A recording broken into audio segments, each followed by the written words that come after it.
கல்லீரல் அப்படிங்கிறது நம்ம உடம்போட அட்மினிஸ்ட்ரேட்டிவ் ஆஃபீஸர்ன்னு நம்ம சொல்லலாம். நம்ம உடம்புல எந்தெந்த அ விஷயங்கள்லாம் இருக்கணும், எந்தெந்த விஷயங்கள்லாம் நம்ம உடம்ப விட்டு வெளிய போகணும். ஹார்மோன்ஸ்லேருந்து, நம்ம உண்ணக்கூடிய உணவுகள்லேருந்து, ஸோ இதனுடைய அந்த மெட்டபாலைட்ஸ் இது எல்லாமே வந்து உடம்புல எங்க இருக்கணும், எங்க இருக்கக்கூடாது அப்படிங்கிறத முடிவு பண்றதே நம்மளுடைய கல்லீரல் தான்.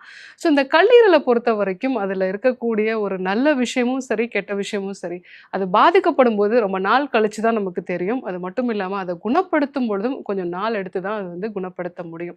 இன்றைக்கு நம்ம சாப்பிடக்கூடிய உணவுகள், அதிகப்படியான கலோரி இருக்கக்கூடிய உணவுகள், நெறைய டிரான்ஸ் ஃபேட் இருக்கக்கூடிய உணவுப் பொருட்கள், அதே மாரி லேட் நைட் சாப்பிடுறது, நம்ம வந்து நைட்டு 12 மணி வரைக்கும் நம்ம தூங்காம இருக்கிறோம். நெறைய வந்து ஆன்டிபயோட்டிக்ஸ் எடுத்துக்கிறோம். டாக்டர்ஸோட ஒரு பிரிஸ்கிரிப்ஷனே இல்லாம நெறைய வலி மாத்திரைகள் வந்து எடுத்துக்கிறோம். ஸோ இது எல்லாமே நம்ம கல்லீரல பாதிக்கக்கூடிய ஒரு விஷயமா இருக்கு. ஸோ இதனால தான் ரொம்ப சீக்கிரமா இன்னைக்கு குழந்தைகளுக்கு கூட இந்த ஃபேட்டி லிவர் பிரச்சனை இருக்கிறத வந்து பார்க்குறோம்.